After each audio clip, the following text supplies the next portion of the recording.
Good afternoon and welcome to State Newsfile. I'm Jordan Bay. Danica Ferris will have a look at sports coming up, but first let's check in with Vanessa on the weather. Nessie, what's it looking like out there? It is still a little bit chilly out here, Jordan, but it is still +3. You can still see my breath, but back last year it was actually 3 degrees also. In 1910 it was 17 degrees, but the low was -35. Luckily, though, it is not that cold out here right now, and I have some good news about temperatures warming up that I'm going to get into detail on a little bit later. Back to you.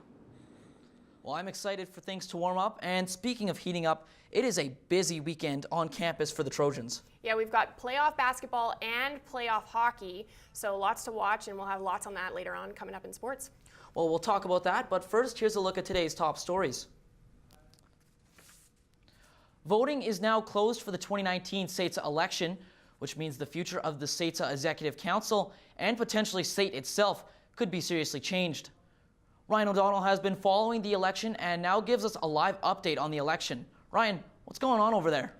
Well, Jordan, things are actually getting pretty exciting as this election, it's got the candidates wondering what kind of change that they can have for state students, and it does have implications that could be pretty serious down the line.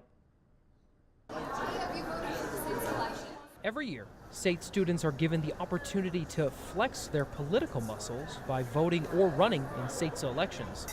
On face value, these elections may seem like a ceremonial event for a ceremonial position, but in reality, SATSA Council can have a serious impact on SATE. This year's candidates are pushing for some major changes that may affect all students. The main thing I'm trying to accomplish with the election this year is to get us a fall reading week.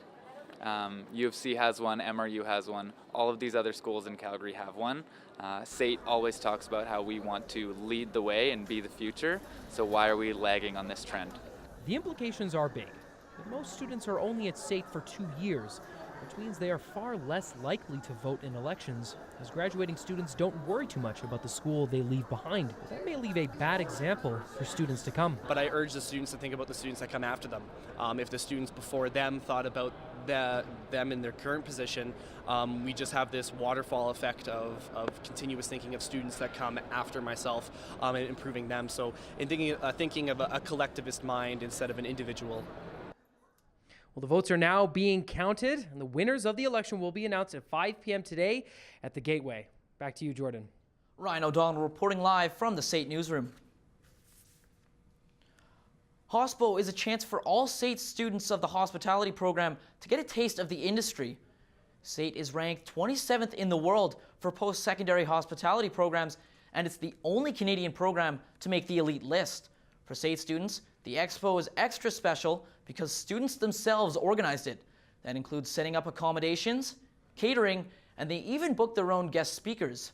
Jimmy Lee, a professional butler and key speaker at this event, says he hopes SATE students will feel his love for hospitality and it will resonate with them in the future. I want to inspire today. I'm here to share that it is an inspirational message and the hope of the future of hospitality.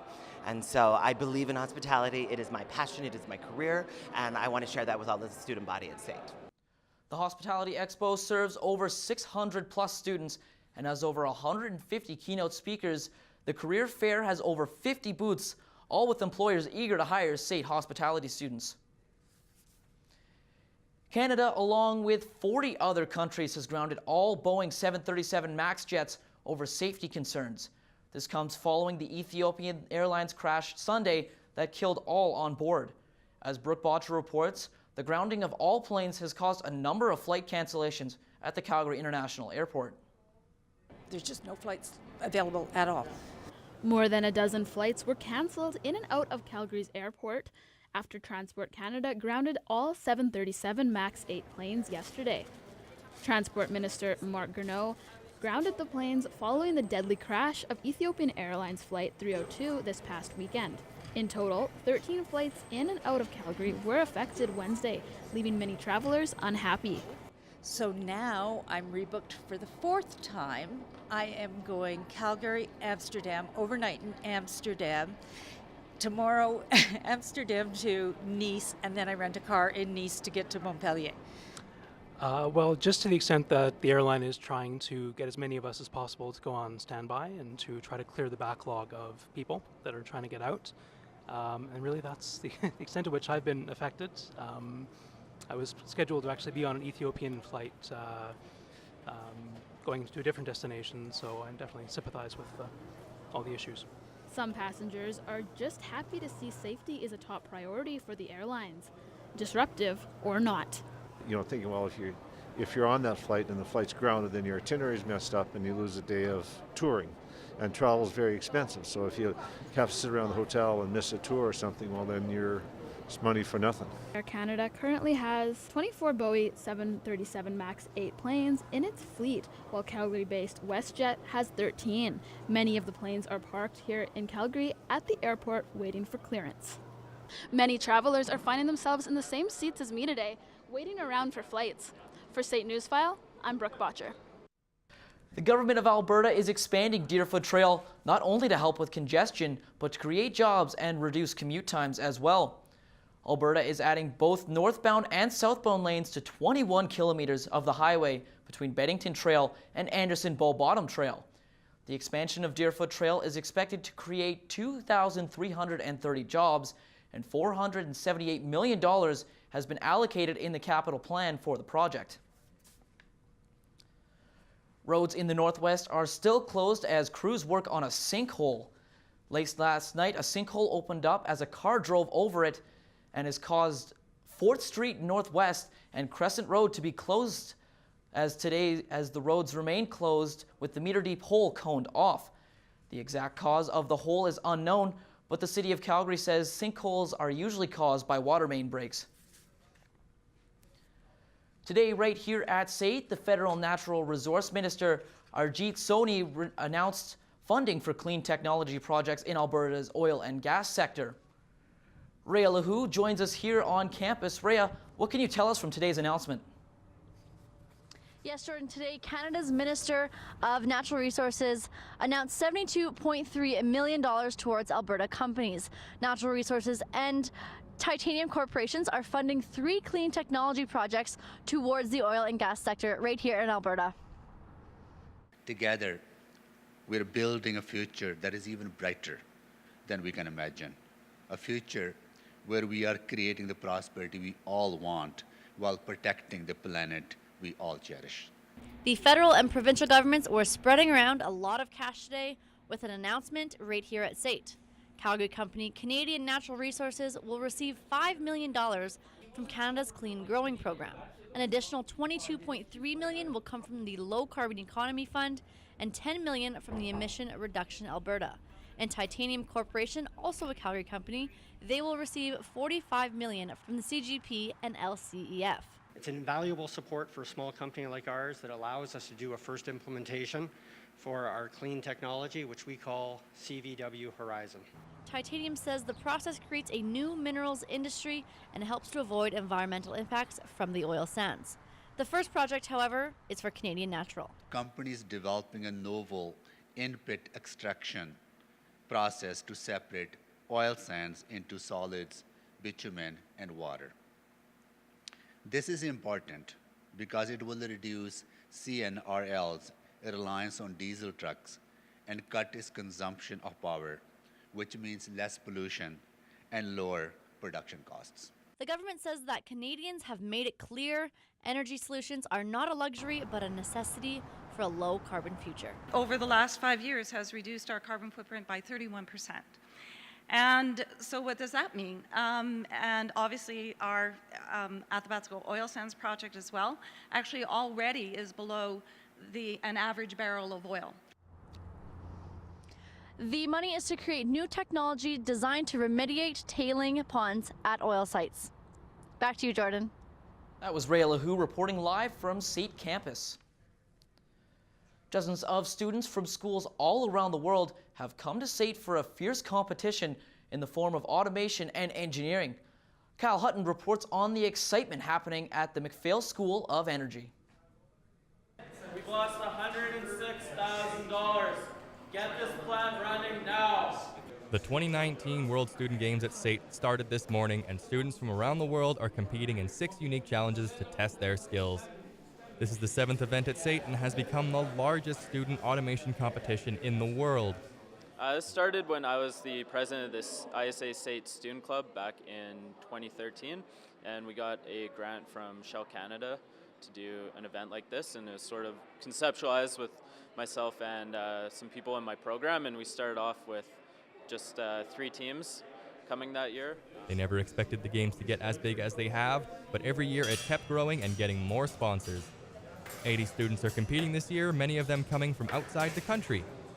They are put into groups with people from other countries and have to work together to solve each challenge in under 3 hours. There has to be a catalyst or somewhere in the middle that students can meet industry, and SAIT and these games certainly provide that, and that's why it's so important to SAIT. The results of each challenge are tallied and judged by industry professionals, and medals are given to the victors. The instructors were also excited to talk about their version of the Stanley Cup, a temperature indicating transmitter they painted gold and refer to as the Golden Tit, which stores all the previous competitors' data and high scores. I'm here at the MacGyver Lab where students are finishing up their tests. This is only the first part of the first day of competitions for the 2019 World Student Games, where students are learning valuable experience on how to work with people they've never met under high-stakes conditions to prepare them for industry. And of course, safety first. For SAIT Newsfile, I'm Kyle Hutton. Last year, Calgary voted no for hosting the 2026 Winter Olympics, but now it looks like Calgary will host the X Games. The most prominent extreme sports competition will be right here in Calgary. Canada has secured the games indefinitely, and even though the location has yet to be finalized, Calgary is by far the favorite. City officials know that facilities exist that could support the X Games, especially the Big Stampede's big spectator venue. Hosting the games would not only create jobs and some economic stimulation, but it would inspire future generations of athletes who play sports marginalized by the Olympics.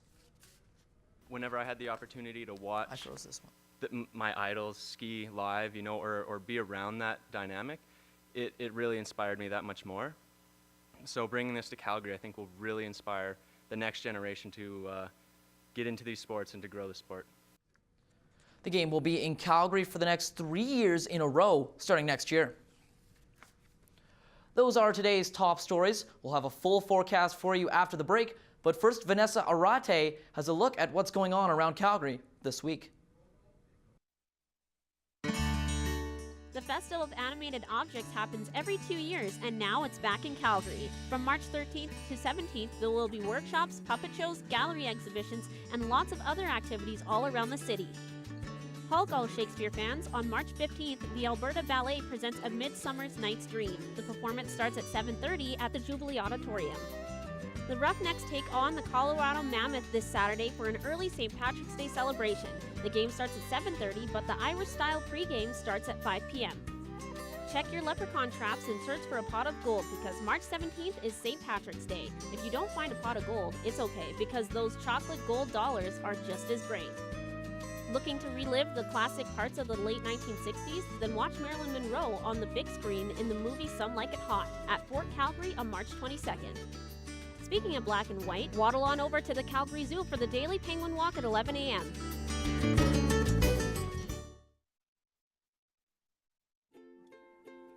The Cochrane and Area Humane Society provides surrounding community members the opportunity to become pet owners. The Cochrane and Area Humane Society offers new pet owners educational classes that teach responsible pet ownership. You can get involved with the Cochrane and Area Humane Society by visiting them or by calling 403-932-2072.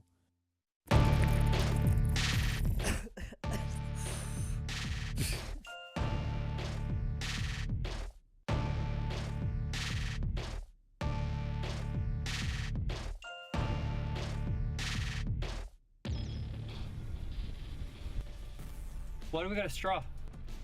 Oh, for my drink, bro. Yeah, here, man.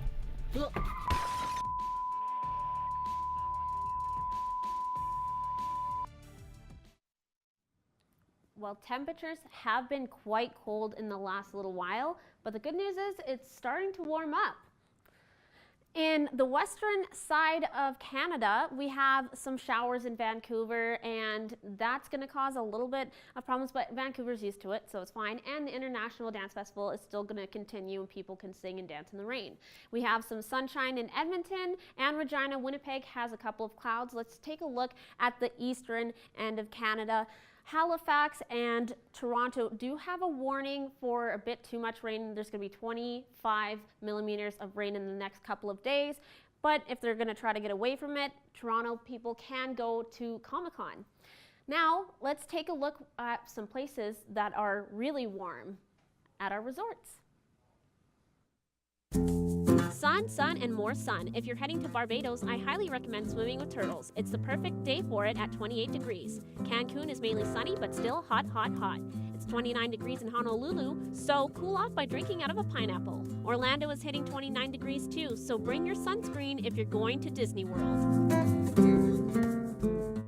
Calgary is seeing some temperatures in the plus region. It's going to be 3 degrees today, mainly sunny, 10-kilometer winds from the south. Let's take a look at what we can expect across the province today. There is sunshine all up and sideways. It is a bit colder up in Fort McMurray. Red Deer and Edmonton have lower temperatures, while Banff has the cold spot of the province today. And we can expect some temperatures to even go higher in the next little while. Let's take a look at our 5-day forecast. So Monday is going to be in the teens. I'm really happy about that.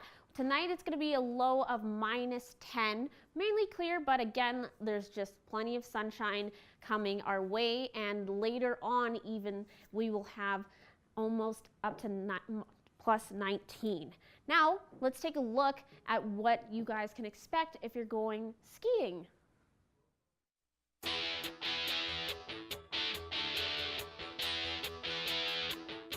It might be warming up, but there's still lots of snow to shred.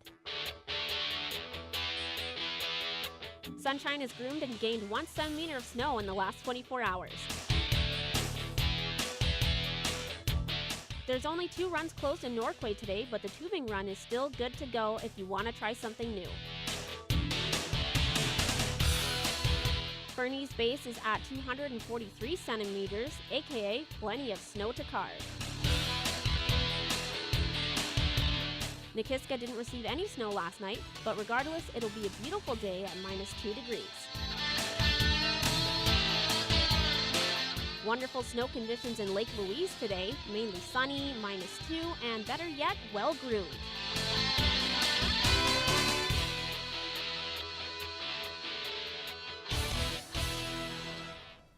Well, I'm glad to see it's finally going to start heating up. We already talked about how it's going to heat up on campus, but how about those playoff races in the NHL right now? Yeah, it's crazy. We had 3 Canadian teams in action last night, and lots of them are still in the playoff hunt.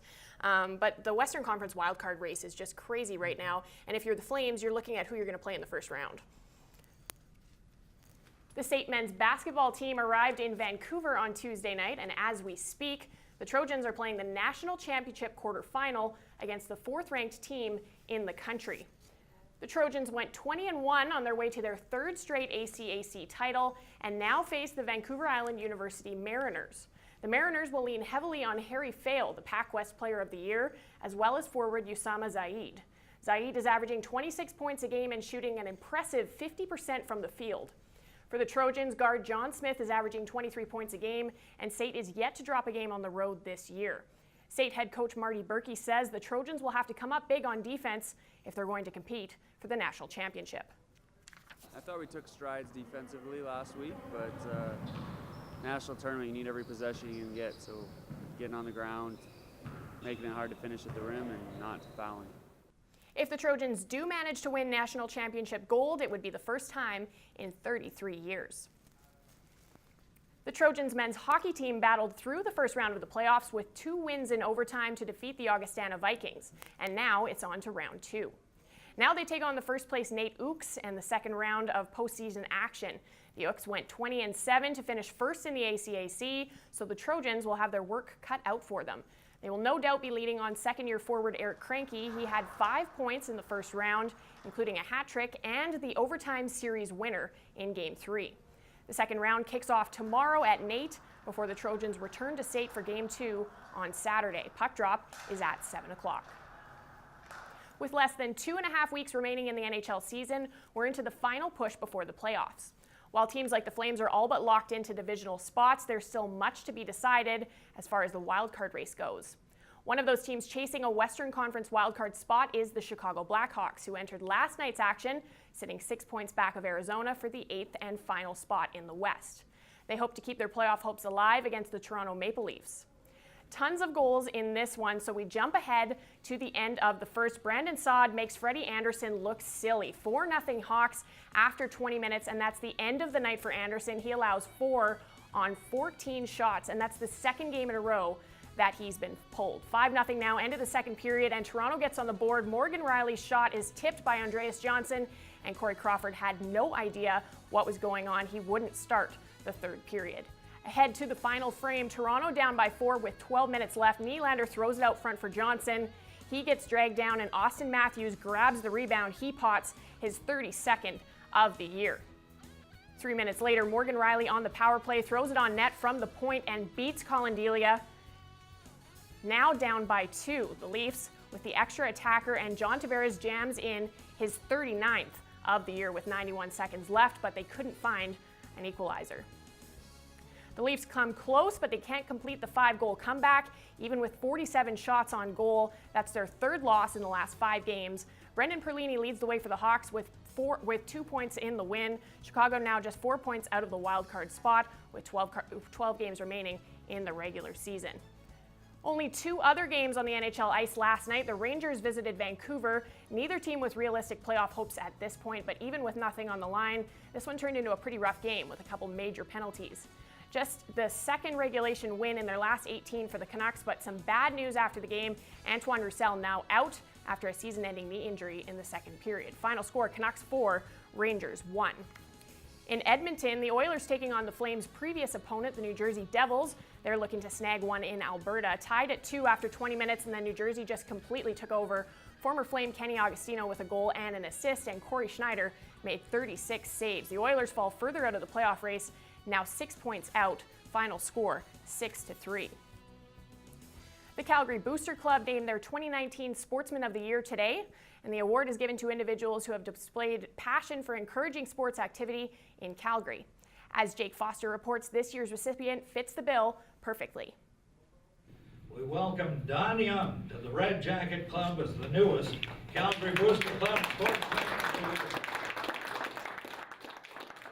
Don Young was named the 66th recipient of the award, being recognized for his tireless work in youth sports and the community for the past 40 years. But despite all his work, Don Young may be a name people are not familiar with. So he's done it all, quietly, behind the scenes, a true humble man involved at the grassroots level. He's the epitome of what the Sportsman of the Year is. There's not many sports Young has not been involved in, ranging from hockey to baseball to curling, football. And if you think the greatest outdoor show on earth goes on without Don, think again. Young has served in the Stampede Rodeo and Chuckwagon Committee since 1981 till present day. Young has worked for the NHL for over 38 years. He has served as the off-ice supervisor in the '88 Calgary Olympics, the official scorer in the 2002 Salt Lake Games. He was also involved in the 2010 games. But for Don, the best part about this award is the company on the trophy he gets to join. It's a fantastic feeling. I'm honored, and it's good to be in the company of all those guys prior to me that put in so much time for sports, and I'm very honored. Some of the other greats to receive this award include Ed Corbett and Murray Copot, who both have facilities in Calgary named after them, as well as Frank King, president of the Olympic Committee that brought the Olympic Games to town in '88. If you grew up playing sports in Calgary, there's a good chance that Don Young impacted your athletic career.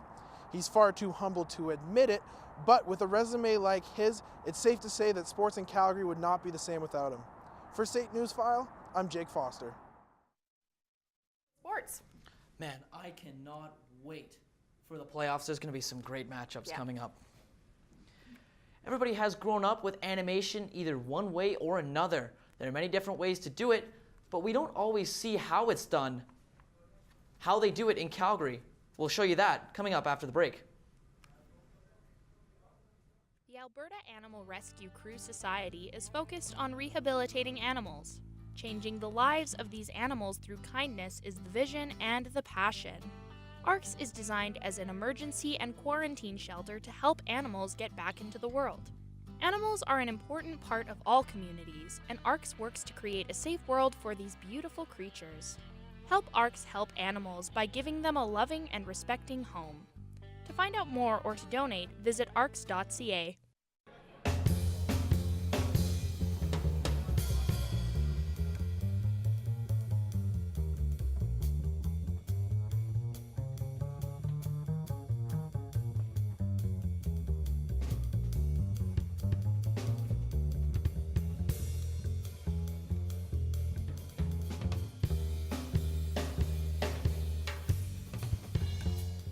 Just that easy. Visit our website today. Have you ever wondered how all those animated movies and TV shows you see get made? RTBN student Liam Grunau went to a local animation studio to get the inside scoop on how the magic is done.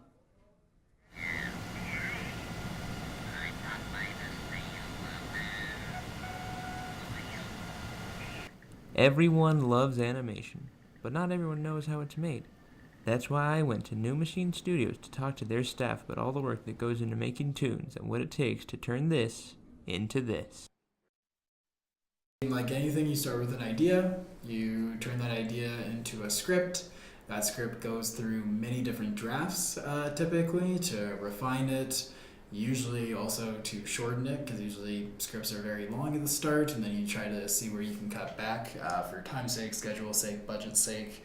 But also where to trim the fat so it's more concise. Next, I talked to director Nick Johnson about the storyboarding process. So this is an example of what the storyboards look like. I think there's 3,500 storyboards for this movie. As you can see, they're not super detailed. They're just pure shape, designed to communicate as effectively and quickly as possible. Yeah, so you can see all the characters are rendered with the most basic shapes possible. But at this stage, you can see that expression and emotion is really a focus. Body language really is a focus as well. And then communicating where everybody is in relation to each other. So this establishing shot is very important in the way that it establishes all these relationships between characters, and then we cut in for closer examples. Depending on your production, you do what's called layout for animation. So layout is just the camera, the assets you need in there, characters, props, locations, putting them in, giving them basic poses if you need, just to give animators something to work off. And then you have final animation. As you can see, a whole lot of this and a whole lot more goes into making even the shortest amount of animation possible. Hope you all learned something and will think more about all the hard work that goes into making all the animated movies and TV shows we love. I want to thank the guys at New Machine for letting me stop by. For State Newsfile, I'm Liam Grunau. Sometimes people have a little too much fun at games and they do things they might regret, but sometimes the mascots like to get in on the action. Check this out.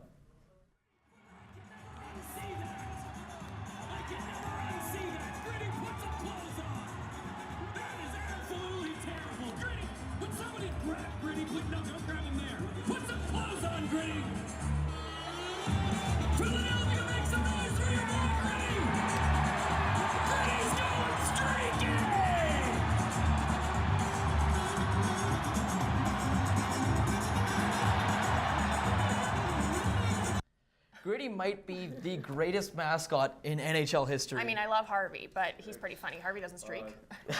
I like Harvey too. He gave me licorice one time. Yeah. For all of us here at State Newsfile, thank you so much for joining us.